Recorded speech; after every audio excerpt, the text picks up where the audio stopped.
Sup you beautiful people. Hope you've had a fantastic day. Welcome back to another new episode of What If Naruto Was the Son of Kaguya Otsutsuki. If you guys enjoy this what if, comment down below and let me know. And go ahead and check out other what ifs in the channel after watching this video.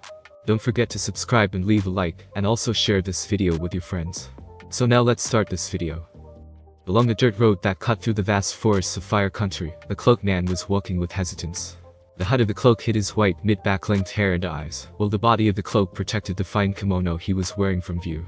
Embers covered the entirety of his forearms underneath the long sleeves of the kimono, and summoning seals littered his upper right arm, each one representing one of the many summoned clans that he had gained the allegiance on. There was the multiple kanji for the word store on his upper left arm, in contrast with each kanji actually being small seal arrays for storage scrolls that allowed his to seal his things onto himself. Naruto was walking down a dirt path through the land of fire with slight apprehension, though it was only noticeable to those trained in observation. The man was hesitant for several reasons, the most prominent being that he was unsure of what kind of greeting he would be receiving when he arrived at his destination. He had never been there before, but was told that he could visit whenever he pleased, but that didn't do anything to help his nerves. It had been over 15 years ago now, and Naruto was not sure that the offer was still open, but he had grown used to company during his talks with Shikaku, and 15 years without company was starting to wear on him. The fact was that, while the place he was going to wasn't the most ideal of places, it was the best option he felt he had at the moment, though that wasn't saying much. It didn't help that there were whispers of war on the horizon, and tensions between the hidden shinobi villages were rising, each one wanting to grab any vestiges of power they could, even if it meant all-out war. As if gaining the power of Biju wasn't enough, they still needed every last scrap of power they could scrape together to prove that they were the top dog. Because of the rising tensions, patrols were put on higher alert and doubled in size, each village defending what territory they held vigorously. Patrols were stopping everyone they came across, inspecting them, making sure that they weren't enemy ninja or held hostile intentions for the land that they resided in. This had the effect of making the civilians nervous and heightening the tension that Naruto felt in the towns he had come across in his journey to his current destination, Konoha. From what Naruto heard, this war was always inevitable due to the other countries wanting more power, but the fight between Hashirama and Madara had stalled the other countries' plans for war, and made them hesitant in starting a fight against Konoha, and subsequently, Hashirama Senju. The leftover carnage from the battle at the newly named Valley of the End had spooked the other nations when their spies had reported back that what was once a lush forest was now a barren wasteland. Many of the nations were cowed. The other countries had backed off from the threat of war due to the threat they thought Hashirama was, though it wasn't him that had made the carnage that they saw. It was true that the Valley of the End looked horrible, a scar of the unforested land of Fire Country, but the carnage they saw wasn't just the remains of the battle between Senju and Uchiha, it was also the place where Naruto had let out all his sorrow, pain, anger, guilt and remorse. A couple of days after that battle, Naruto had gone back to that site and simply let loose. He released all of his negative emotions into chakra-enhanced punches that he let launch to the ground, each one shattering a couple of kilometers of land, churning up soil and dirt everywhere. By the end of it, the battle site of Hashirama and Madara looked like both a tornado and an earthquake had torn through the area. It was that scene that was reported to back to other hidden villages, causing their cages to back off their threats of war. Though it appears that the other nations were only waiting, biding their time until they thought Hashirama weak enough that they would be able to start a war without having to go up against the god of shinobi in his prime. Now that Hashirama was getting older, no longer continuously improving, the other villages were willed to take a risk and start war. The Shodai Hokage was now 40 years old, around the age where shinobi would start to retire.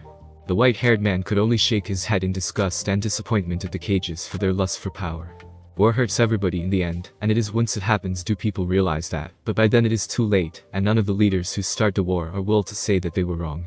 Naruto could only pray that the rumors of war turned out to be just that, rumors. Naruto sighed as he kept his head down and his senses alert. He had simply flown over the border patrols, in order to prevent them from searching for his weapons, so now he had to stay alert in case a patrol notices his tracks, or goes in this direction. He could have simply flown over Fire Country, but the risk of being spotted in the day was too great, so he was walking instead. Even so, Naruto's own reluctance of going to Konoha was slowing him down, and making it more likely that a patrol was going to come across him. A part of the ancient man wanted that to happen. Naruto really didn't want to have to go to Konoha, but he wanted someone to talk to, and while he could go to the land of whirlpools, or Uzushiugakure as it was now called, he really needed to talk to a certain person, and that person was a Konoha. While Naruto hadn't shown it, he had almost wanted to kill Mito for what she did back at the Valley of the End. The sheer stupidity of what she attempted had been something that Naruto hadn't seen since well ever. She had used a sealing ray, one that she wasn't sure would work, and used it to seal a being of such power that it was commonly called a natural disaster. The only reason that Naruto had acted like everything was okay was for Hashirama. The man had just seen someone he called a brother die. Naruto didn't think that he would be able to deal with someone threatening his wife as well, so Naruto simply acted like he forgave Mito for what she did. Now though, he was going to Konoha to set things straight between Hashirama, Mito and himself. Naruto could only hope that Kurama would forgive him in the future, as he knew the Biju would never forgive him immediately, so Naruto only had to hope that he would in time. Kurama was always the most stubborn of the Biju, so Naruto didn't see the two of them being on speaking terms for a very long time. With Naruto's thoughts on Kurama, they eventually drifted to the rest of the Biju, and the shame and disappointment that Naruto felt. He had failed to locate the other 8-tailed beasts. Whether they were hidden or Naruto was looking in the wrong place, he didn't know, but what he did know was that he couldn't sense their chakra. He occasionally felt flashes of it, but it was always gone before he could get a lock on it. The seals that held the Biju had stopped any of their chakra from leaking out, and the fact that they could be almost anywhere in the elemental nations didn't make Naruto's search any easier. Apparently the hidden villages were keeping their new toys stashed away somewhere secret. Now that time had passed though, the situation had become worse. From what scraps that Naruto could glean, all of the hidden villages that had Biju in their possession were using Fuinjutsu arrays that were similar to the ones that Hagoromo had used to seal the Jubi inside himself. This was what had Naruto worried. If the sealing arrays were similar, it meant the effects were similar, which means that with time, the host body will eventually start rely on the Biju chakra more than their own, making it harder for the Biju to be extracted. While Naruto was confident that he could extract the Biju from their host, it would be impossible for the host to survive. To make matters worse, during the extraction, both Biju and host would be in extreme pain. The pain would be similar to ripping off a part of the body, which essentially it would be.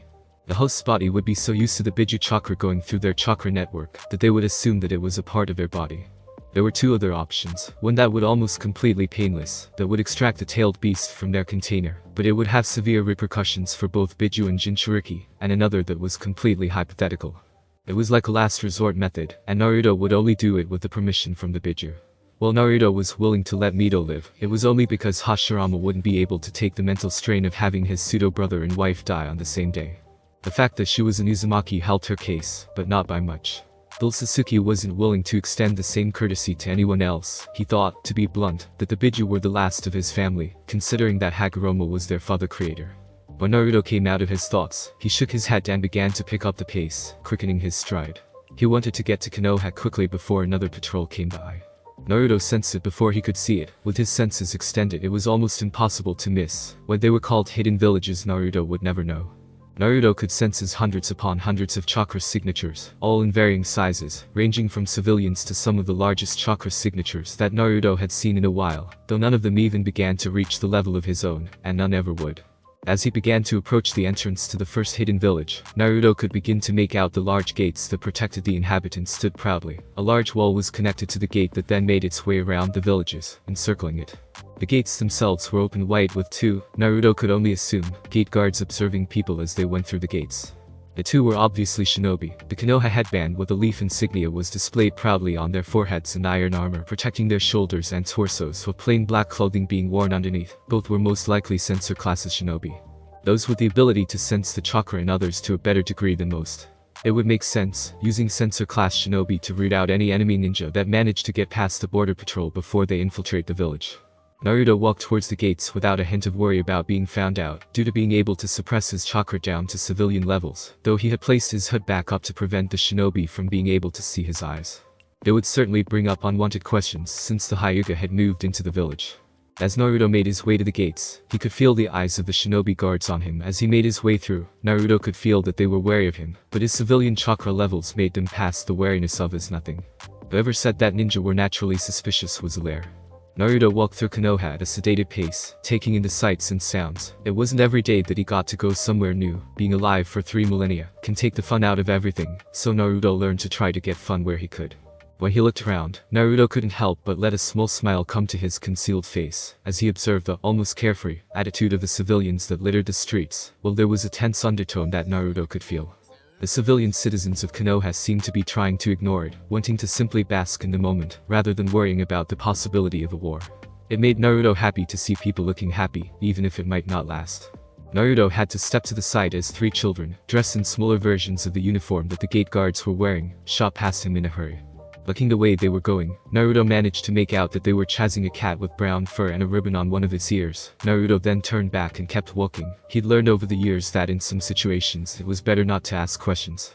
An hour later and Naruto found himself at a small park in the village. There was a better one not far from the one that he was currently at, so all the children go there. Naruto sat down against a tree and closed his eyes before he began to concentrate. What he was doing didn't involve much chakra, so Naruto could perform what he was trying to do without being detected, thankfully, otherwise he might had several shinobi on him. What Naruto was trying to do was contact Kurama. While it wasn't known, all Biju possessed a link with one another, and depending on how close each of them were to one another, both physically and emotionally, the strength of the link changes. At the very least, a Biju could telepathically communicate with another from a distance, with how emotionally close the two were limiting how far apart they could be before it failed. From what Naruto knew, if the Biju were close enough, emotionally at least, they could all travel to a shared mindscape where time traveled slower than real life. He had no idea if they could initiate it by just being in close proximity to each other, but it might be possible. What Naruto was trying to do was set up a telepathic connection with Kurama, as he wasn't close enough emotionally with the Nine Tails to set up a shared mindscape. Naruto only had a guess about why he could do this with the Biju. He believed it was because he absorbed a bit of the Shinju's chakra when Hagoromo was sealing it inside himself. The Biju were all once part of the Jubi and thus share a connection with each other, so it was also possible that Naruto no had this connection due to absorbing the Ten Tails chakra, though it was much weaker due to the small amount that he absorbed, and hence, harder to form the connection with the other Biju. Naruto, unfortunately, couldn't use this method to find the other Biju, as he didn't know where the Biju were in the first place. They could be hundreds of meters underground or kilometers away. If he could, he would have asked the Biju what they wanted to happen. Naruto wasn't as naive to think that all the Biju wanted to be free. Well, there was a slim chance one or two-tailed beasts might actually like being inside a Jinchuriki. Naruto thought that all of the Biju would most likely kill him, or at least try, should he even think about it. Closing his eyes, Naruto extended his senses further, searching the whole of Konoha for an Uzumaki chakra signature. What he found surprised him. There were a lot of Uzumaki in Konoha. Naruto knew that Mito might have had kids with Hashirama, but there were a lot more than he thought would be here, around 20 or so. Shoving those thoughts to the back of his mind, Naruto went back to searching for Mito's chakra signature. It only took a minute or so to check all of the Uzumaki chakra signatures before he located Mito's. She was in the southwest of Konoha, around several other signatures, including two other Uzumaki signatures, though one had a stronger Uzumaki signature than the other. Concentrating on Mito's, Naruto sent a small stream of his own chakra towards her location, to initiate the connection between himself and Kurama. The string itself was almost undetectable. Only those that have their senses trained to their peak would ever be able to feel it, and even then, they would most likely just pass it off as residue chakra in the air. Naruto's Byakugan could only just make it out, but Naruto didn't know if there were any differences between his own Byakugan and the ones blessed to his descendants. Naruto never really cared to check. While under normal circumstances, Naruto wouldn't have to do this, but because Kurama was sealed and his chakra being suppressed, Naruto would have to initiate a chakra connection to start the telepathic connection. Ōtsutsuki felt the connection begin and was about to speak before a snarling voice spoke first. "You have a lot of nerve to speak to me after what you did, Ōtsutsuki." Kurama growled as soon as the connection was formed. The Nine Tails continued to release his pent-up anger at Naruto. "I thought you valued family more than anything. I thought you would do anything for family. So why in Kami's name didn't you save me?" Kurama yelled in rage at Naruto, covering up all the pain he felt over not being considered the man's family. While they hadn't had the best of relationships, Kurama had always secretly liked Naruto. The white-haired man had reminded the Nine Tails of his father, Hagoromo. Both acted the same in many occasions, being able to sprout great pearls of wisdom, being incredibly powerful and having the same dream for peace. Yet both could act incredibly different, like Naruto sometimes being able to act like a child in the most unbelievable situations, though he doesn't do it that often anymore. It hurt Kurama, more than he'd like to admit, that Naruto had basically abandoned him. Naruto didn't say anything through the link for several moments. What could he say? All that Kurama said was true. Naruto had abandoned him, no matter how he put it, no matter how he looked at it. It would always come down to the fact that Naruto had abandoned someone who he considered family. Eventually, Naruto started talking, though it was unnaturally subdued and carried a lot of sadness in the tone. "I know. It was so faint that one could have missed it if they weren't listening for it. I know what I did was incredibly hypocritical, and I'll live with it for the rest of my life. I know that there isn't anything I can do to make up for it. I know that despite all of the rationalizing I've done in my head, that I did abandon you, Kurama. For that, I will never be able to forgive myself." Kurama stayed silent once Naruto had finished. The tailed beast knew that he was sorry. It was obvious to anyone that could hear it, but that didn't mean he forgave Naruto. The man had left him sealed in some woman who currently had him pinned down with giant Tori inside the seal. Naruto's seal had originally simply had him tied down with chains, but that woman had then altered the seal, so that it was now Giant Tori that had the Kyuubi pinned down to the ground. "How is Mito treating you?" The question jarred Kurama from his thoughts. Great, Kurama said sarcastically. There was an angry undertone in the Biju's voice. "If you call being pinned beneath Giant Tori for around 15 years well as being isolated for most of time being a woman who hates your guts and constantly accuses me of being evil, then I'm fine." As Naruto heard what Mito was putting Kurama through, he felt a sharp stab of pain at each point. Did the Uzumaki really feel that way about the Biju or just Kurama? Either way, Naruto now felt shame as the one clan he thought he could be proud to call his descendants showed that even they weren't perfect. A point that Kurama said came back to Naruto. "Wait, you said you were stuck under Giant Tori. The seal I made was meant to hold you down with chains. What happened?" Naruto asked with slight apprehension in his voice. He inwardly prayed that Mito hadn't dug her grave any deeper. He was already going to chew her out over trying to seal Kurama and herself anyway. "Your descendant," Kurama hissed, "decided that the seal you put on me was too easy to get out of, so she decided to tighten it. I now have no room to move, even if the place I'm in isn't real. It doesn't make any difference on how uncomfortable I am stuck in this damn place." Naruto felt his heart sink at Kurama's words. He didn't say anything for a while, simply letting his thoughts swirl around in his head as he tried to think of something to do.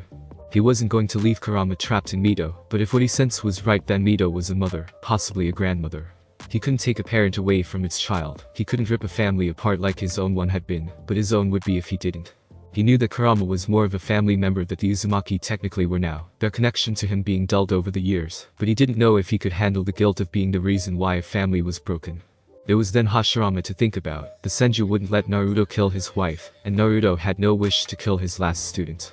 Though they would never have the same mentor and student relationship or even a friendly one, Naruto still had no desire to harm Hashirama. There was then Mito's child, and most likely grandchild, to think about. How could Naruto tell them that he was going to kill their mother and grandmother because of something she did in the past? Naruto had no wish to incite the hatred of Mito's children on himself, because he knew that if they tried to come after him that he would kill them. Naruto took attempts on his life very seriously.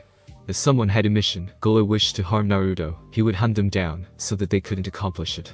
In the end, the choice was obvious. Naruto hadn't chosen his family first, and it had cost him Kurama's trust.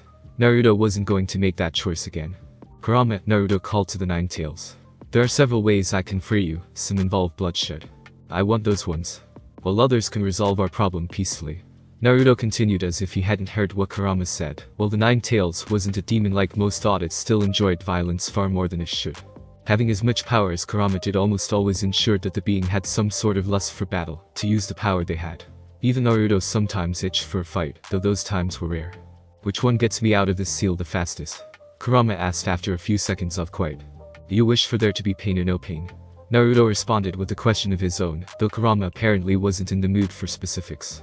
"I don't care which option gets me free the fastest." Naruto had to hold back a frown from appearing on his face at Kurama's words, before he simply sighed. He had long since got used to the way that the tailed beasts brushed humans off as almost insects, though he understood where they were coming from, to them, and in a small amount it was himself as well. Regular humans live such short lives, barely making it to a century with the exception of the Uzumaki clan who could live for almost double that amount. Still, he could help but also feel a bit ashamed of himself for not correcting that behavior in the artificial children of Hagoromo. The way in which they thought about human life sometimes shocked him, even after 3 millennia. "The fast option gets you out is in several days." Naruto was cut off by Kurama shouting his choice through the telepathic link, and it took all of Naruto's fortitude not to visibly wince at the level of Kurama's voice. "That one, I want to be out of here as soon as possible. No delays." Kurama was about to continue showing his approval of the first option, but Naruto interrupted him. "But Mito will go through extreme pain for the duration of the process, before her heart eventually gives out from the level of pain, and she dies. During the entire time she will experience the most pain she will have ever felt during her life." Kurama was about to butt in and ask why he should care about her, but evidently, Naruto wasn't finished speaking.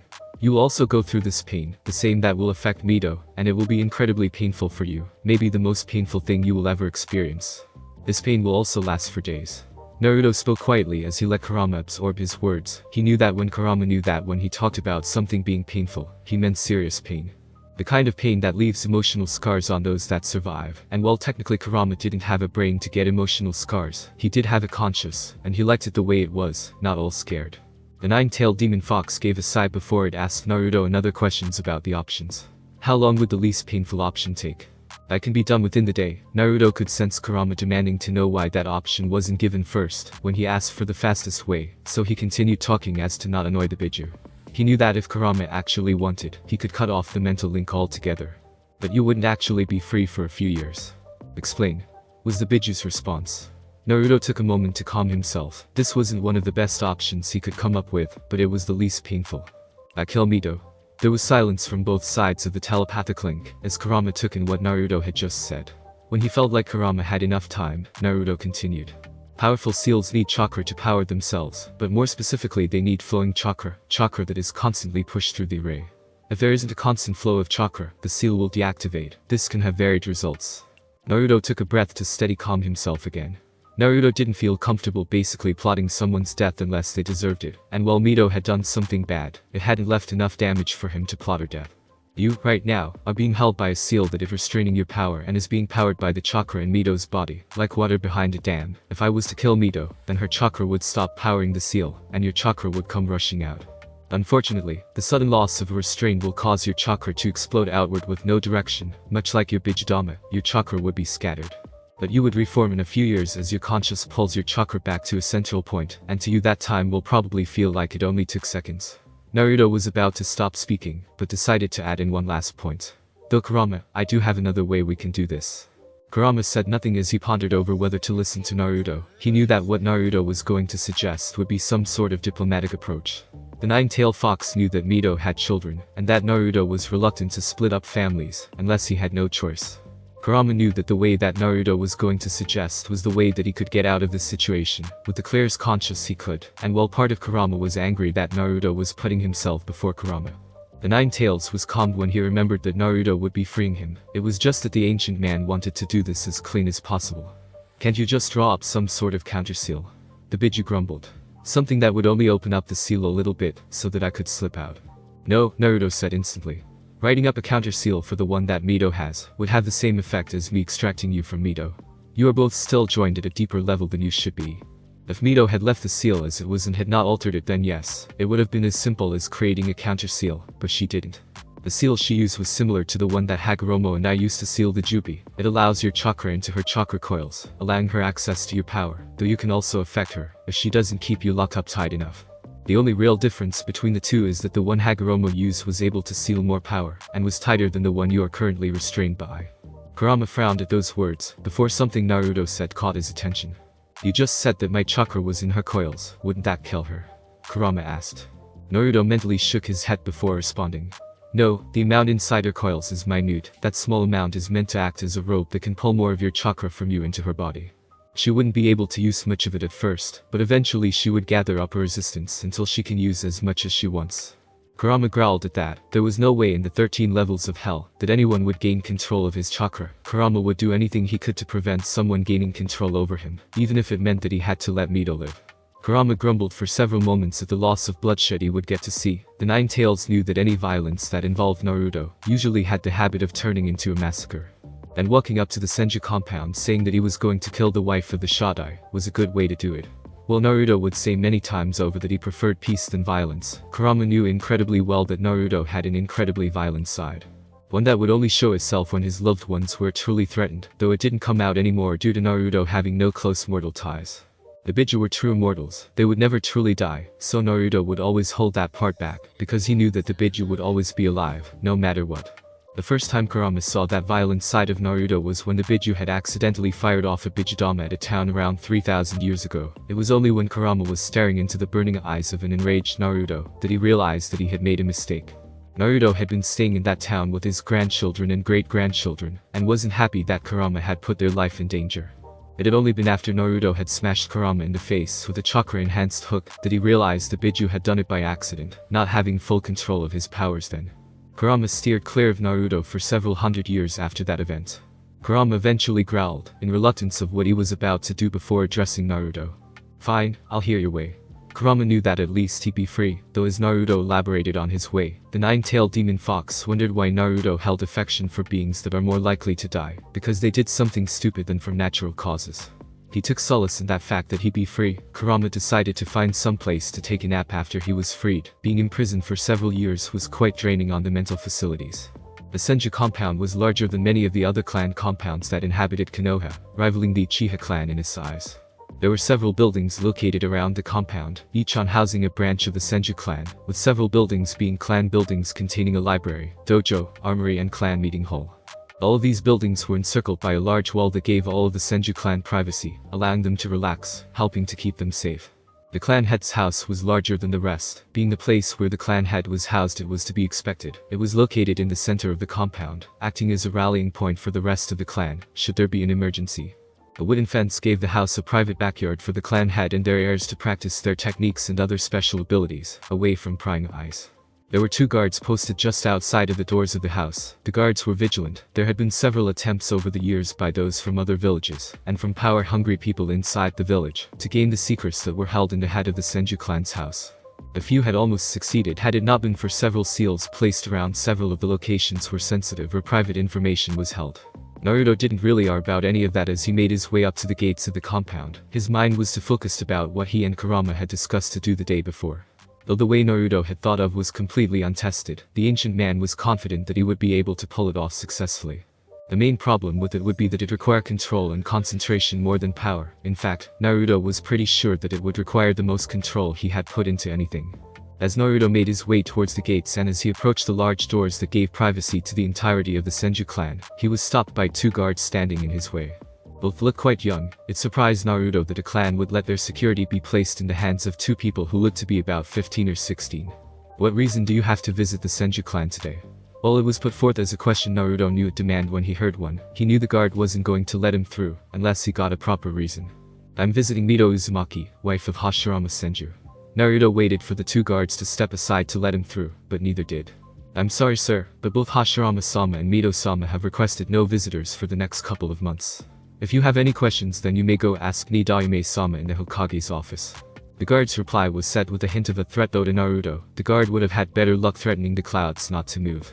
Naruto idly noted that Hashirama was no longer the Hokage, but paid it no attention. Whoever was Hokage was of no concern to him. Ōtsutsuki went to move around the guards, but was quickly stopped by the guards moving in front of him. Naruto could see them both palming holsters on their thighs that hid weapons. Wanting to try and defuse the situation before he had to hurt the guards, Naruto held up his hands in a placating manner.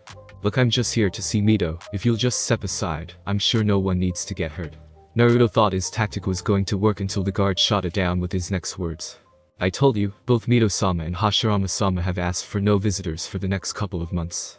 Now if your business is done, could you please leave, otherwise you will be escorted out. This time the guard's threat was as plain as day, and both had retrieved a kunai from their holsters. By this time, Naruto was annoyed. Neither of these 2 had given him a reason for not allowing him to see Mito or Hashirama. They had both just said that they weren't available. That didn't count as a reason in Naruto's book. And I'll tell you, replied Naruto, that you haven't given me a reason to not visit them. If that's all then I'll just go past you both. When Naruto finished speaking, both guards held their kunai in defensive positions, brandishing the weapons towards Naruto. If you want to get to Mito-sama and Hashirama-sama, you will have to go through us. The guards snarled. Naruto simply gave a short sigh. Fine, he said, before his body dispersed into wind, invisible to the naked eye. Neither guard noticed Naruto's body of air float past them. Both were still in shock over seeing someone just disperse into air. Neither would know how long it was before they came to their senses, but as soon as they did, they rushed off to the clan head's house, in order to warn their superior of an assassin in the compound. Naruto simply floated by, happy to be finally free from those annoying gate guards. Deciding to simply float through instead of possibly encountering some more guards, Naruto went to the place where his chakra string had located Mito yesterday. As he floated through the Senju clan's compound, invisible to the naked eye, Naruto took a moment to take in the quietness of the place, though the quietness was occasionally interrupted by children giggling or a baby crying. It seemed that Hashirama had become closer to peace than Naruto ever had. It made Naruto sad as well as proud of his former student. Proud because Hashirama managed to get some kind of peace in his life, but sad as Hashirama managed to accomplish in decades what he still hadn't done in millennia. Eventually, Naruto found himself in front of a house that was slightly larger than the rest, with a multitude of trees surrounding the building, along with just as many flower beds, each one in bloom. Naruto gave a small snort in amusement. This was Hashirama's place, no doubt about it, thanks to all the nature surrounding the house. Walking up to the sliding door, Naruto's body of air simply slid in between the cracks in the doorframe, the air that made up his body coming together on the other side, before solidifying into flesh and blood. As soon as Naruto was sure that he was okay, he patted himself down before giving a small shudder. Kami, that's always uncomfortable. Naruto muttered. Despite being alive for as long as he had, Naruto never got used to having to break down his body into an element, especially when he then joined with a large body of that same element. It was very disconcerting when you could suddenly see in every direction. That happened when he joined with more of the same element, though his experience with the Byakugan helped. Moving further into the house, Naruto made sure not to make a sound in case he spooked those that were in the premises. Walking down a hallway, Naruto came to a doorway and could hear voices coming from the room. Naruto knew that Mito was in there. He could sense multiple chakra signatures coming from the room. Very slowly Naruto shifted himself into the doorway. He took in the 6 people in the room. 2 of the people he knew on sight, they were Hashirama and Mito. Neither had truly aged since the last time he saw the two, except for a few wrinkles on Hashirama's face. Mito still looked the same, though Naruto could still spot a wrinkle or two lining her face, which was quite strange as Mito was just 40 years old, and Uzumaki were known to still look 20 at that age. Both Hashirama and Mito were seated on a couch with an arm around each other. Looking to the next person in the room, it took Naruto a few seconds to identify Tobirama, Hashirama's little brother. The younger Senju had definitely grown up, wearing the wartime attire of his clan. Armor emblazoned with the Senju symbol worn over a simple black suit with a distinctive white fur collar. This armor was constructed from numerous blue metal plates, formed into multiple protective guards along his body, in particular chest, waist, shoulders and upper arms. This clothing was accompanied by sandals and a hapiri engraved with the Konoha emblem, in the place of the more traditional forehead protector. Tobirama's forehead protector extended to cover the sides of his face, as well as his forehead. He was also wearing a rather strange hat on his head. It was round, large and brown for the most part, except for the part that Naruto assumed was the front that had the kanji for fire on it. Tobirama was seated on a cushioned chair, arms folded and focused on the last couple, and the bundle that was held in their arms, a small smile on his face. Seated on another sofa in the room, the last couple was cooing at the small bundle that was held in between them.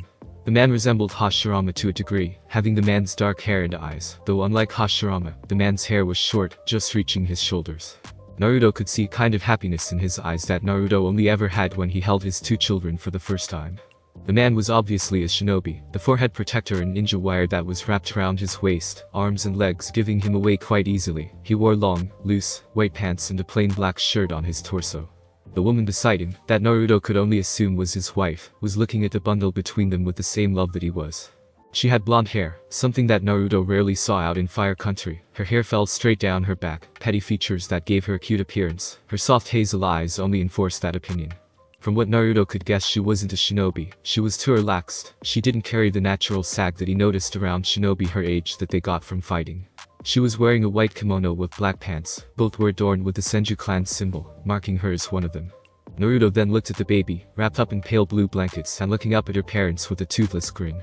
Naruto could tell that it was a girl. Only girls had that much hair on their heads when they were born. Males' hair takes much longer to grow. The blonde hair covered most of her head, and her hazel eyes were solely focused on her parents as she babbled nonsense. Just looking at her made Naruto want to have a child in his arms again. He still remembers how he felt when he first lifted Kazama into his arms. The love he felt for his first child was something that Naruto knew that he would never feel again. It was his first child. Still Naruto could only look on with a wistful smile on his face, as he watched the family focus their attention on the child. No words were being said, everyone was just basking in the moment. Eventually, Naruto remembered why he was here and, with reluctance, cleared his throat, causing several gazes to lock onto him with alarm, having not sensed his approach. Naruto didn't see this. He was still looking at the woman whose gaze snapped to him with surprise and fear on her features, as she clutched the child closer to her chest, and her husband stood up in front of her, a determined look on his face. Willing to give his life for the protection of his newborn daughter and wife. Tobirama stood up and took up a defensive position, while he was holding some sort of sword hilt. It might have looked innocent and harmless, but then so did Naruto's braces, and the ancient man had truly lost count over how many lives the hidden weapons had claimed since they were first forged. Hashirama and Mito also took up fighting stances, as Naruto announced his presence, but they were noticeably slower than the other 2 shinobi in the room. Hashirama had a frown on his face, as if he was thinking about something hard, while Mito had narrowed her eyes at Naruto. "Congratulations on your lovely daughter. You must be happy." Naruto spoke to the wife, who looked a bit startled at being addressed by the intruder. She said nothing in return though, as her husband stood in front of her view of the man. Her husband was slightly less pleased about having an intruder in the house. "Who are you?" This was demanded by her husband, whose eyes never wavered from the threat to his wife and child. He noted that the hooded man seemed quite relaxed, for what reason he couldn't say, but stance implied that the man either had extreme arrogance or was extremely confident in his skills. The man didn't answer him. Instead he turned to Hashirama and spoke with a questioning voice that gave the impression that he had one eyebrow raised under his hood. I thought you said that I would be welcome here. If what you said was false, then I can leave. At those words Hashirama's eyes widened and he gave a smile before he leapt over the lounge and threw himself at the man, arms open wider, bear hug. Naruto, he exclaimed before his exclamation turned into moans of pain as Naruto sidestepped and simply watched as Hashirama sailed through where he once was and landed with a crash on the ground. Mito then approached, at a much more sedated pace than her husband, walking around the couches towards the man, and greeted him with a small smile. Naruto, it is good to see you again. Naruto gave a small smile at Mito's greeting, not that she could see it. While he was angry at Mito for what she did, it would all be rectified soon, so there wasn't really that much of a reason for him to maintain a grudge. Even so, he was still a bit bitter over what she did, and he most likely wouldn't truly warm up to her for a few months or so. You too, Mito. It was then that Hashirama got up from the floor and looked at Naruto with a defeated look. A small rain cloud developed over his head as the Mokuton user hung his head in depression. So you greet Mito, but you don't greet me. I must have done something wrong. I promise I'll. Hashirama was cut off from his depressing triad by Naruto slapping the back of his head, making the Senju wince as he rubbed the slowly developing bump on the back of his head. Hashirama looked up at the darkness that was created by the hood his former teacher was wearing. He internally swore that he could feel the tick mark developing on his forehead. I put up with that crap when you were a kid, but I sure as hell won't tolerate you pulling that stunt as an adult, got it? Naruto said in annoyance. He had put up with Hashirama pulling that depression act when he was a kid, because he was just that, a kid, but now he was an adult, and Naruto wasn't going to stand that act anymore. Seeing Hashirama about to open his mouth and whine, Naruto added one last part with a tone that sent a shiver down Hashirama's spine. Or you can feel how strong I am. That shut Hashirama up, as the Senju paled almost instantly before he shook his head rapidly. Even though it had been almost 3 decades since he had felt Naruto's super strength, he could still remember clearly just how painful it was. Turning to face the other 3, 4 if you count the baby, occupants of the room, Naruto was met with 2 suspicious gazes and a wary gaze that averted itself when he faced its direction. Realizing that his hood was making them wary of him, Naruto pulled it down, letting his white hair, hornless forehead and pure white eyes reveal themselves to the 3 people looking at him. Tobirama's eyes widened at the sight of him, something that looked quite comical on a man that looked like he rarely lost his composure.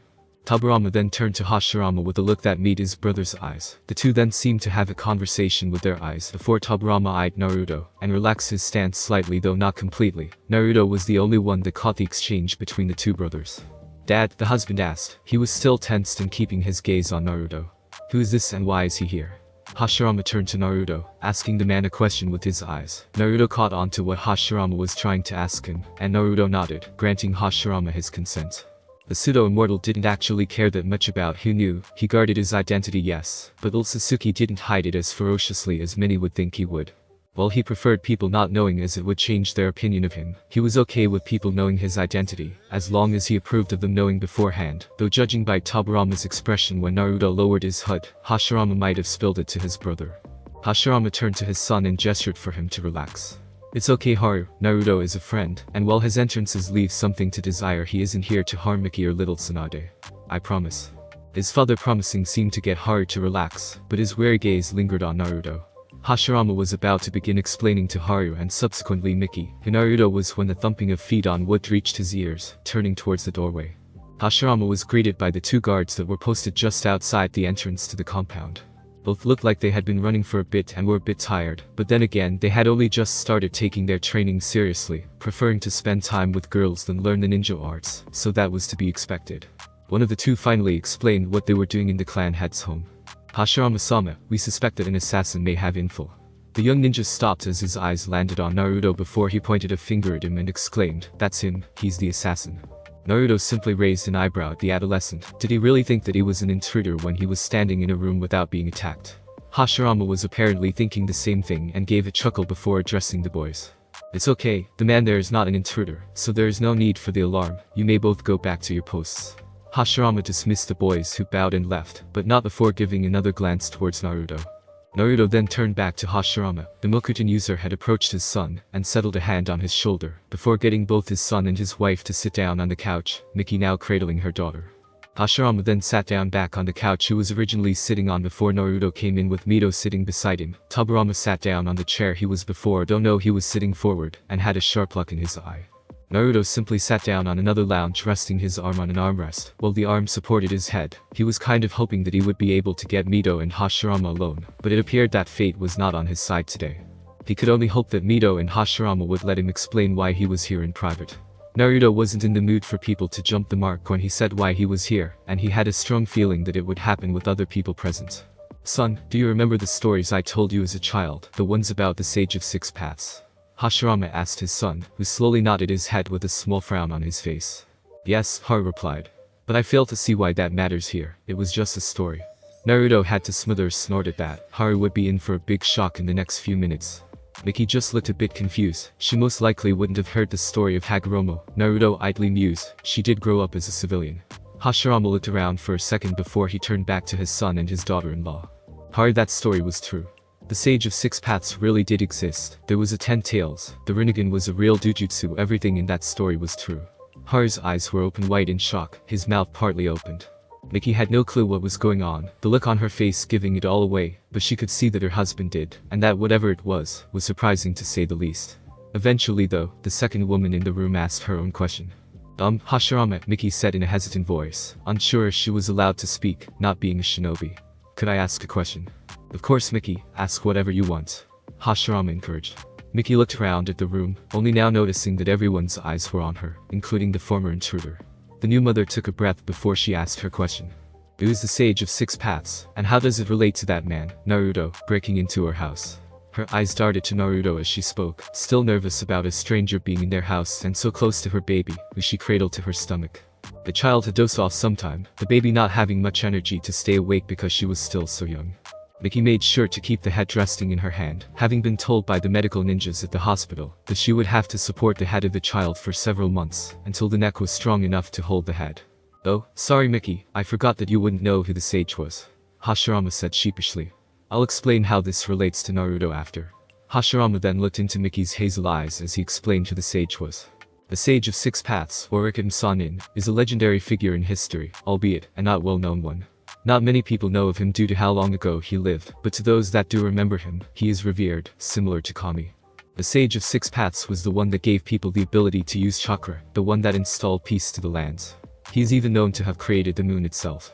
Hashirama didn't say anything, simply letting the information sink into Miki before he continued. It wasn't every day you find out a godlike being existed. When Hashirama felt that Miki had enough time and her white eyes had returned to normal, he continued. Ikemen-sanin was also known for being the most powerful being to have graced the lands, with the exception of the Jubi. He was known to be smart, wise, almost always composed and calm, even in the most hopeless of situations, powerful, a prodigy in the use of chakra. It was said that he knew almost everything that went on in the world while he was. That was too much for Naruto, and he burst out laughing, startling everyone in the room with his howling laugh. That was the funniest thing the ancient man had ever heard in 3,000 years. Hagoromo. His brother, Hagoromo. Being calm and collected at every moment with him around. Not likely. Knowing everything that went on around him. That is the biggest load of crap Naruto had ever heard. While Hagoromo was usually composed in most situations, with only the direst of those phasing the man, Naruto could safely say that he was not always composed.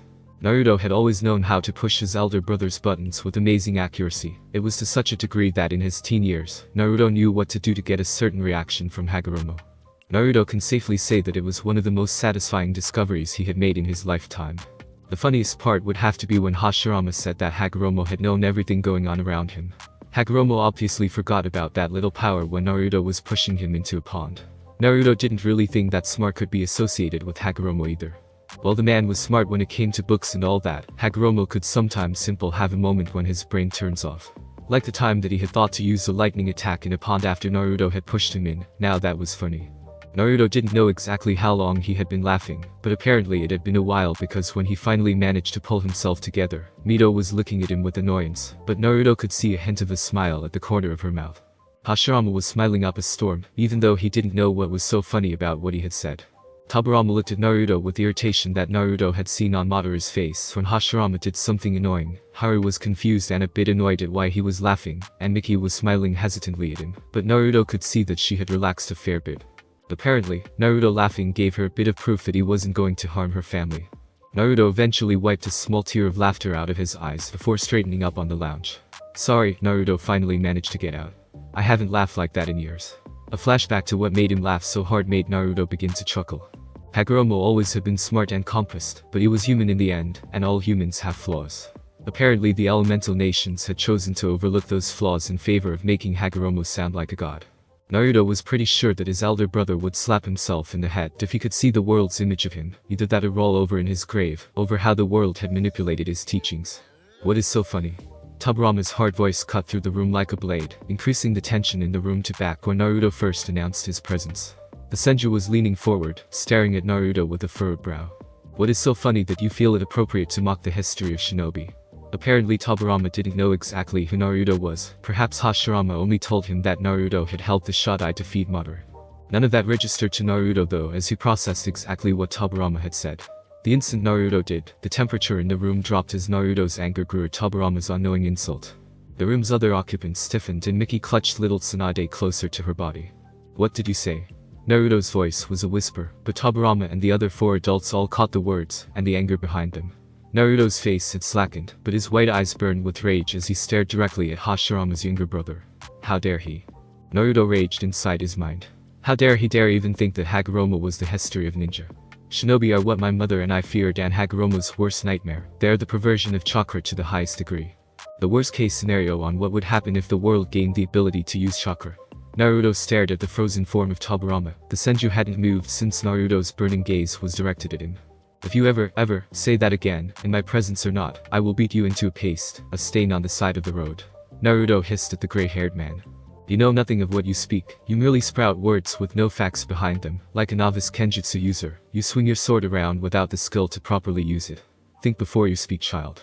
Naruto growled at Tobirama, the stupid child, making accusations as if he thought he could still get away with them. He was an adult, he should start acting like it. When Naruto would look back on the situation in the future, he would admit that maybe he had been a little too hard on Tobirama. He knew that the Senju didn't mean to offend him, but it was comments like that which set Naruto off easily. Hagoromo had always been for peaceful resolutions to everything, only using violence as a last resort to stop other violence from getting out of hand. To hear that Hagoromo was the history of such a violent lifestyle was like a punch in the gut to Naruto, similar to pissing on Hagoromo's grave. While Hagoromo had, to an extent, helped bring about shinobi, it was something that Naruto knew that he wouldn't be proud of. Tobirama had, unintentionally, insulted the god of the shinobi world, but more importantly, he had seriously insulted Naruto's brother. That was something that Naruto didn't let go of easily. The tense atmosphere of the room was shattered by a baby's cry. Naruto snapped out of his dark stare, enough to rein in the aura that he was unintentionally releasing. Naruto held back a sigh as Tsunade's cries kept their intensity, ignoring her mother's motions to quiet her. That was his fault. His control over his aura had slipped and began to put pressure on the room's occupants, and this had unintentionally woken up the child. Naruto simply watched as the child continued to cry, her screams not lowering in their volume at all, even 3 minutes after she had started. Sometime during this, the new Senju had managed to worm her arms out of the blanket that wrapped around her body. Her arms were now waving around in the air, as her yells filled the rooms. How old is she? The question caused the room to look at Naruto, but he was looking at Miki as she looked at him, surprised at the question. What? She responded, confused at being asked a question, especially the one that he had asked. She had honestly expected not to be addressed during the entire time she was here. She managed to keep a grip on her daughter, who was now moving around in her arms. Your daughter? Naruto asked again. How old is she? Oh, she was startled at being addressed. She's around 12 weeks old. Naruto gave a small chuckle at her answer, causing her to look at him with a questioning gaze. Naruto saw this and elaborated on why he chuckled. You have no idea how to calm her down, do you? His question wasn't an insult, merely an observation. While Naruto could see that Miki had the potential to turn into a great mother, she hadn't had enough experience yet with a child to know what to do. Naruto could tell that both Miki and Haru were once in a stage where Naruto's wife and himself once were. It was during the 12-week period that both Naruto and his wife, Rina, had trouble dealing with Kazama, Naruto's firstborn. The weeks before had been mostly easy. Both Naruto and Rina had taken turns to look over Kazama when he was awake, but at the start of the 12 weeks after his birth, Kazama became more fussy, he started to cry more, and it took longer to put him to sleep. Neither really knew what Kazama wanted, until Rina made a discovery. It was around 14 weeks after Kazama had been born. Naruto, Rina and Kazama were outside the house.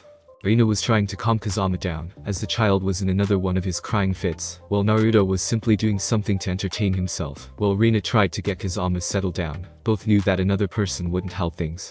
Naruto was a few meters away, working on his control over the elements. It was something that he had always done, something that could help put him at ease. Naruto was simply going through the motions of controlling fire when he heard Kazama stop yelling and begin to laugh. Naruto stopped what he was doing and turned around wanting to see what had stopped Kazama from crying. When he did, Naruto's son immediately began fussing in Naruto's arms before he began to cry again. Naruto was about to go back and continue when his wife called out to him to continue. Though he was confused as to why she would ask for him to continue, he did so without question. The effect was immediate. Kazama started to giggle, clapping his hands, or at least trying to, while looking at the floating fire in the air. As it turned out, Kazama had witnessed Naruto performing his control practices before and like them, the bright colors attracted the baby's attention. Kazama's crying turned out to be the child's way of saying that they want to see the bright colors again, hence why nothing they did to soothe the crying worked. The reason that they hadn't had this problem before was that Kazama was beginning to remember more as he grew older, and with the baby's short memories, only things that stood out to the baby would be remembered. So the reason that Tsunade was crying was most likely because she wanted to see some pretty colors, as Kazama began to call it as grew older. No? Miki admitted with a small blush on her cheeks, at not being able to figure out what was wrong with her child. She's just been crying for no reason and nothing makes her quite, we usually just let her tire herself out. She paused for a moment before she continued, though her voice told Naruto that she was a bit nervous. If her crying bothers you then I can leave. It's okay, you don't have to leave. Naruto assured over the sound of a crying baby. Naruto then looked at Miki for a moment before turning to Hashirama. If you wish, I have a way to make her quiet down. Hashirama gave Naruto a smile before giving a hand gesture to Miki. It's her child. Naruto then looked over to Miki, who looked at the still crying Tsunade, before slowly nodding towards Naruto. The man could see that she was nervous about letting a stranger near her child. To settle Miki's nerves, Naruto gave the woman a small smile. What I'm about to do doesn't require me to be near Tsunade, so you may continue to hold her, but it does require her to be able to see me. The woman calmed down when she was told that she wouldn't be handing her child over to a stranger, and angled the small child, so that she could clearly see Naruto, though she still wasn't paying attention to anything, too busy screaming. Naruto then extended his hand, palm upwards, towards Tsunade, Miki and Haru, with the latter tensing up at the action, ingrained shinobi reflexes making him jump at the movement. The room then gasped as a small flame flickered to life in Naruto's palm, hovering just over the skin. Hashirama and Mito had seen Naruto manifest flames before, but it was quite different when you could sit down and watch as the flame appears over Naruto's palm, though the awe effect was lessened on the two. Little Tsunade kept crying for a few seconds after the flame was created before the child felt the slight heat on her skin. She quit crying for a moment to open her eyes to see what was making the heat. She was delighted to find the bright colors had returned. Finally, they'd come back. She wanted them to come back ever since she'd seen the man with longish hair shoot them out of his mouth. They were so pretty. She would have preferred more colors, but that was fine. She was just happy that the pretty colors were back. Tsunade giggled in delight as she watched the bright color wave and move across a stranger's palm. Reaching forwards, she tried to touch the colors, but was pulled back by a hand around her small waist. Frowning slightly, Tsunade tried to reach for the flames again, only to be yanked back. Naruto watched with slight humor showing in his eyes as the baby kept reaching for the small flame dancing around his palm. It was incredibly cute whenever she was yanked back with a little pout on her face.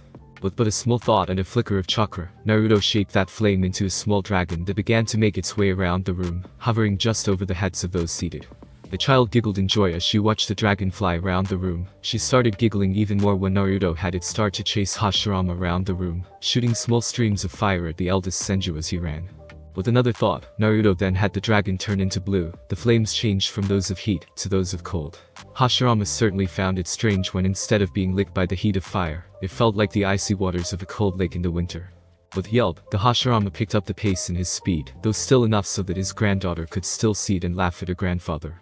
With the smallest motion of his hand, Naruto changed the temperature of the small flame dragon again, making the flame have a heat similar to that of a warm room, and had it float over to Tsunade, who squealed with joy, and motioned to grab the flame dragon. Miki looked like she was about to yell, but stopped when her daughter didn't scream or cry out, but instead kept reaching for the dragon. Turning to Naruto, she saw that the man had a happy smile on his face while looking at Tsunade, which brought one to her own. Call it motherly instinct, but she now felt that she had a good enough threat on Naruto to know that he would harm her child, and let Tsunade play with the flame apparition. Tsunade was still laughing minutes later, even after she realized that she couldn't touch it. She had fun waving her hands through the pretty colors, and the warm feeling that engulfed her hands. But eventually, the small amount of energy she possessed was depleted, having not fully replenished from when she was last asleep. She started to slow down, her eyes became droopy, and she just drifted off to sleep in her mother's arms. Once her daughter was asleep, Miki cradled the infant's sleeping body towards her, before she turned to Naruto with a small smile, and asked the visitor something. You have had kids of your own. It was more of a statement than a question. Seeing how Naruto had interacted with Tsunade left no doubt in the woman's mind that he had children, or at least interacted with children a lot. She didn't see Mito and Hashirama look intently at Naruto, waiting to hear how he would respond. A smile appeared on Naruto's face. Yes, I've had children before, but that was a while ago. I haven't seen them in some time. This answer made Mito and Hashirama's eye wide invisible, confusing Haru and Tobirama about what would alert Hashirama and Mito about the former intruder having kids. Before they could ask, Hashirama had already asked a question of his own to Naruto. What were your kids' names, Naruto? Everyone in the room could hear the excitement in Hashirama's voice as he posed the question to Naruto. The man simply chuckled at Hashirama's excitement, easily picking out the reason as to why he wanted to know the names of his children, or more specifically their last names. He wanted to know if their, and by proxy his, descendants still lived by finding out if their clan was still alive. Naruto knew that Hashirama had no nefarious purposes for knowing, having known the man when he was a child, but even so, he didn't trust anyone that Hashirama might tell, nor did he trust the entire room as well. The possibility that Hashirama or one of the others in the room might tell someone and then word spreading was too great.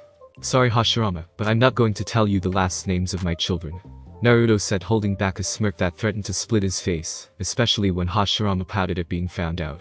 What is so important about his children, Hashirama? Tobirama intervened, not looking at Naruto. While the man had recovered from what Naruto had done to him, he still refused to look the man in question in the eye. Naruto felt a little bad when he figured this out, but that quickly died when what the man said came back to him. He shouldn't have talked about things that he didn't understand. Plus, insulting Naruto's memory of Hagoromo was a pretty good way to piss Naruto off. In fact, what is so important about this man? Tobirama continued. You still have yet to explain that. Hashirama looked around the room to Haru, who also nodded, showing that he wanted to know as well. Senju then breathed a sigh. What at? Naruto couldn't tell. Do you remember how I was talking about the Sage of Six Paths? Hashirama asked to nobody particular. The question was most likely meant to be rhetorical, but Tobirama answered it anyway. Yes, you guessed, insulted him. The words weren't said with any venom, nor were they spat out in Naruto's direction, but Naruto could tell that Tobirama meant them as an insult. Naruto kept his silence, knowing that Tobirama would wish that the situation would be very different soon. Naruto was sure that he wasn't going to be buddies with Tobirama anytime soon. Hashirama coughed with his hand over his mouth when he heard Tobirama's words, silently wishing his brother could shut up and let him finish, before he offended the brother of a legend, any more than he already had. He knew that Tobirama wasn't usually like this. It was just that Tobirama saw Naruto as a threat to the village, and the guards didn't help the situation by proclaiming that Naruto was a potential assassin. Either way, he hoped that his brother and former mentor would reconcile. When Tobirama realized that Naruto wasn't a threat to the village, and Naruto realized that Tobirama was only reacting this way because he thought that Tobirama would harm the village. Yes, anyway, Hashirama was now trying to get through this explanation as quickly as possible, before either Tobirama or Naruto tried to throw any more barbs in. He felt confident that Naruto wouldn't, a man having lived for over a millennia, would have to have learned to brush off words, though Tobirama had already showed that he wasn't above using the snide comments. This only showed Hashirama that Tobirama felt intimidated by Naruto, which Hashirama could understand, who wouldn't feel intimidated by Naruto. Not many people knew that Tobirama would resort to such comments, like the ones he threw at Naruto, when he felt afraid of something or was particularly weary. Though only Hashirama thought that it was a reaction that Tobirama had when he was afraid, Tobirama still denied they happened at all. The point I was trying to make was that the Sage of Six Paths was real, that he actually existed. Hashirama tried to steer the conversation back on track before it got out of hand. So what does this man have to do with the Sage of Six Paths being real?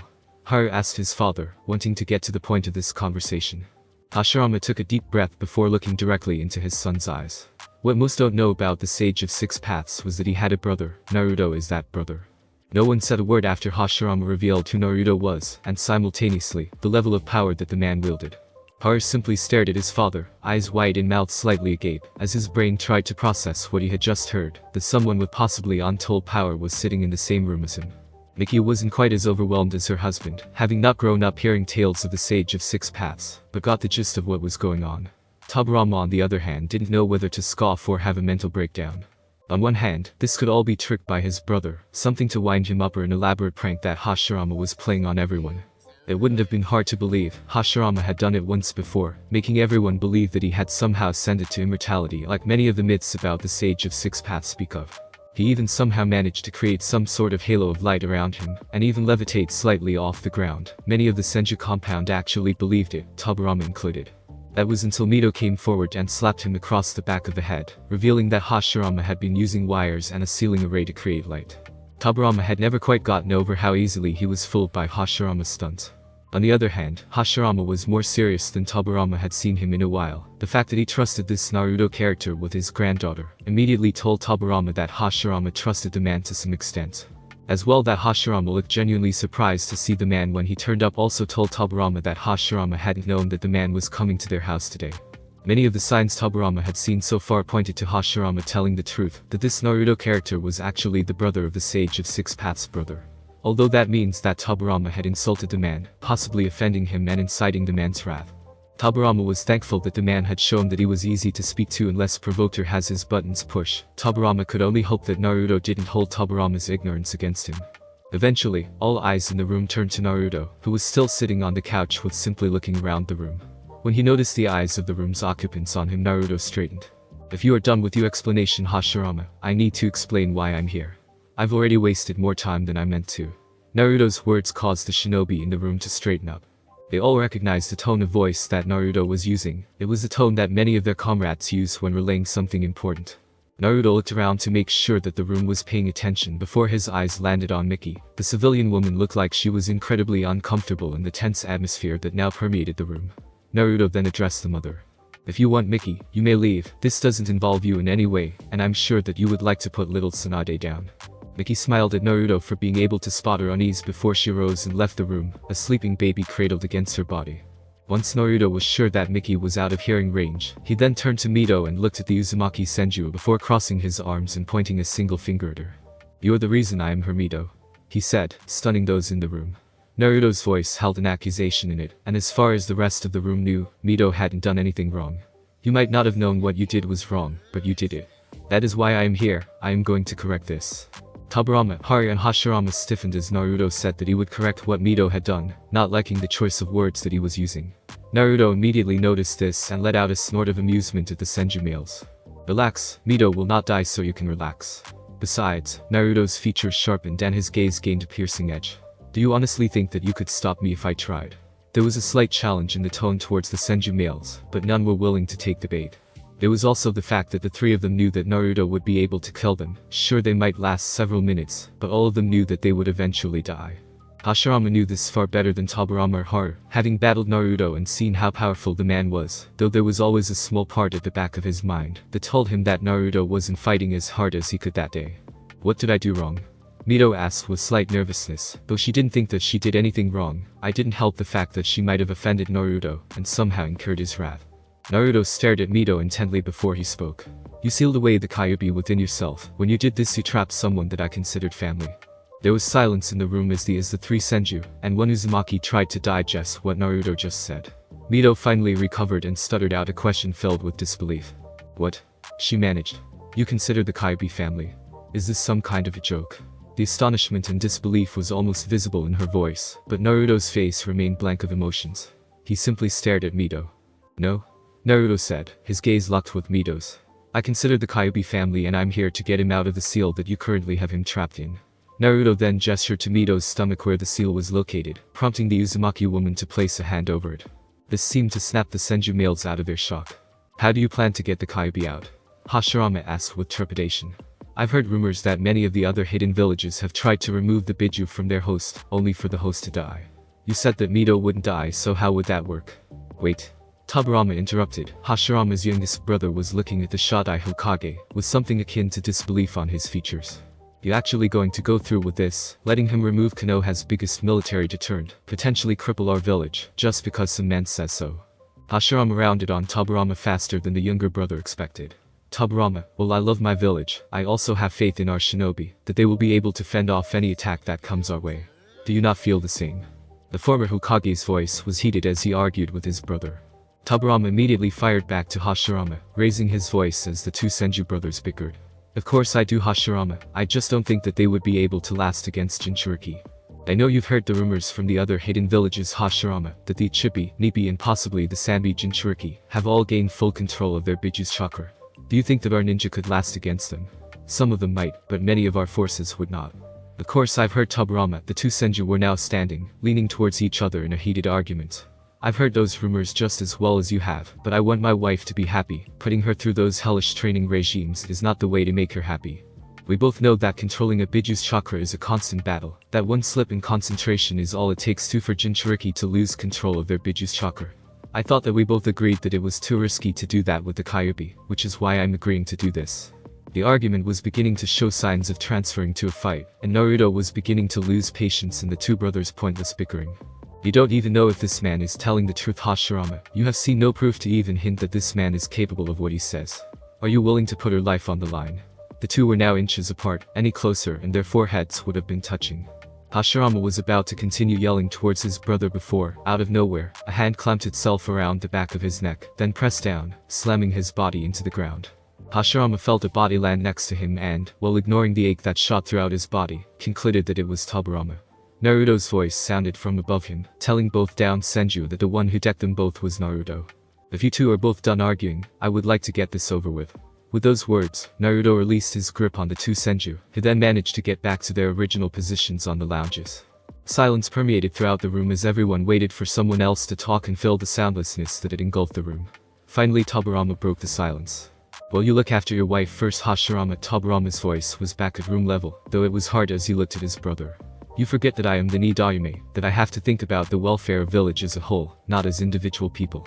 Tobirama was silent before he turned to Naruto this time, prompting the man in question to raise an eyebrow at what the Nidayume could want. The fact is that we need the Kyuubi to remain here and Konoha to act as a deterrent to the other hidden villages. Though they do not know who it resides in, the mere knowledge that the Nine Tails is in possession of Konoha is enough to deter any village into attacking us, though it will not last. Eventually, one village will gain enough courage to fight against us, and the rest will join in on the free-for-all. When we don't use the power of the Kyuubi to defend ourselves, the other hidden villages will take it as a sign of weakness and attack us in droves. Here, Tobirama let out a sigh. I know that if that happens that Konoha will fall, that everyone including the village will burn. When it was apparent that Tobirama was going to continue, Hashirama then started talking to Naruto. What Tobirama is trying to say is that Kyuubi is necessary to the defense of Konoha.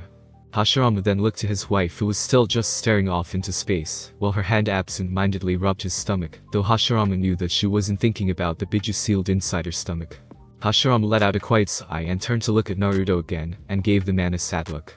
Naruto, believe me when I say that if I could give you the Nine Tails, I would, but Hashirama trailed off before he shook his head to get focus back.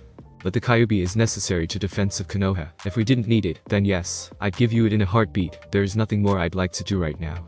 But unfortunately Tobirama is right. If we gave you the Kyuubi, it would spell the downfall of the Konoha, and that is something that is unacceptable. If we didn't need it, then you could take it. Naruto had stopped listening to Hashirama go on about how Konoha needed the Kyuubi as a thought entered his head. Hashirama, Naruto said abruptly. If you had something else that would help deter your enemies, something that would defend Konoha, would you let me remove the Kyuubi from Mido? The seriousness in Naruto's voice made Hashirama sit up straight and think over what Naruto had said, before turning to Tobirama. Despite Hashirama being clan head, Tobirama was Hokage, and all decisions about village security were deferred to him. Tobirama thought it over, considering what Naruto was talking about before he looked up at the ancient man and questioned him. What were you considering giving us in exchange for the Kyuubi? Tobirama questioned, a bit of trepidation in his voice. Naruto sounded very serious when he was talking about swapping something for the Kyuubi, and it made the Nidayume nervous about what the man thought he could trade for the nine-tailed demon fox. Naruto took a deep breath and closed his eyes, taking multiple deep breaths before opening his eyes to face the four ninja. Me, he said simply. This caused one simultaneous reaction. Shock. Thanks for listening. I do hope you enjoyed. If you want the next part of this video, like, subscribe and comment down below, and turn on the bell notification. And also check out other videos that I have created and enjoy. See you in the next video. Peace.